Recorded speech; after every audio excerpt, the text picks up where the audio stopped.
Alors certains ont pu dire l'intelligence artificielle, c'est le contraire de la bêtise naturelle. Mais plus sérieusement, c'est la capacité de reproduire avec du logiciel certaines de nos fonctions cognitives.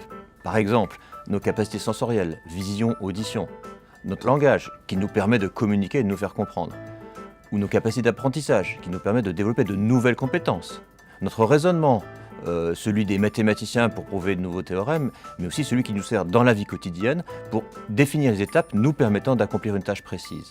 Et peut-être demain, nos émotions et notre libre arbitre, celui qui me permet de décider de ma priorité du moment.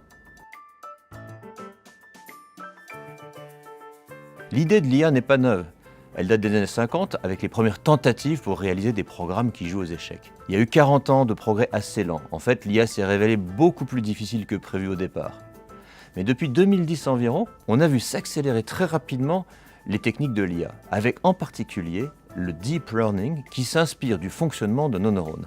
Alors aujourd'hui, l'intelligence artificielle permet de faire beaucoup mieux que des experts humains sur des tâches très précises et uniquement si les données d'apprentissage sont disponibles. Alors curieusement, les premières choses que l'IA a essayé de faire, c'est d'apprendre à jouer.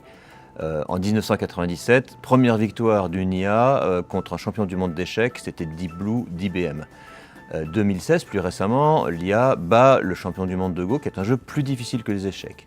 Et encore plus récemment, la semaine dernière, au poker, qui est un jeu plus compliqué puisqu'on ne connaît pas les cartes de l'adversaire. Alors l'IA, dans les exemples, on a les chatbots, les agents conversationnels qui permettent de tenir une conversation avec un client ou dans votre maison. L'IA qui sert à conduire des véhicules autonomes. Ou encore l'IA pour des applications professionnelles, pour aider par exemple un professionnel de santé à poser un diagnostic. L'intelligence artificielle, c'est un outil. Comme tous les outils, elle a des points forts et des points faibles. Dans les points forts, c'est un excellent outil pour rendre le monde plus intelligent et plus sûr.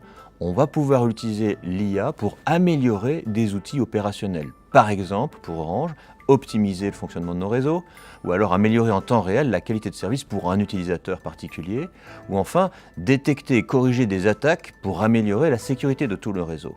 C'est aussi une promesse, l'IA, de plus d'intelligence pour des choses pour lesquelles les êtres humains ne sont pas particulièrement bons.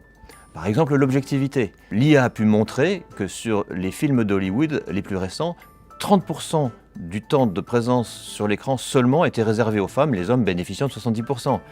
Ça, on ne s'en était pas rendu compte tout seul. Mais comme les autres outils, l'IA engendre risques et problèmes potentiels. On a beaucoup peur de l'IA, en particulier parce que la science-fiction nous montre des robots doués d'IA qui sont capables d'être meilleurs que des êtres humains, voire de prendre le pouvoir. C'est ce qu'on appelle une IA forte, une IA qui serait compétente dans non pas une tâche spécialisée, mais aussi compétente que nous-mêmes dans l'ensemble de nos tâches. Alors ça, c'est pas pour demain. Personne ne sait comment réaliser une telle IA. Ça reste un fantasme d'écrivain, ça n'est pas une réalité scientifique aujourd'hui. Plus sérieusement, dans les problèmes d'aujourd'hui de l'IA, il y a ce qu'on appelle des biais d'apprentissage. La technique de deep learning, elle a comme défaut, quand on la nourrit avec des millions et des millions de données, de répéter les erreurs du passé. Par exemple, si une entreprise a fait des discriminations et a nommé plus d'hommes que de femmes dans des postes à responsabilité, eh bien si une IA essaye de prédire le meilleur candidat pour un poste, elle aurait tendance à proposer plus d'hommes que de femmes, ce qui est évidemment pas ce qu'on veut aujourd'hui. Bref, l'IA c'est un super outil pour renforcer la promesse client et rendre la société plus intelligente. Mais comme pour tous les outils, il faudra apprendre à bien nous en servir. Et ça tombe bien, avec nos experts, Orange est à la pointe de la recherche mondiale dans certains domaines de l'IA.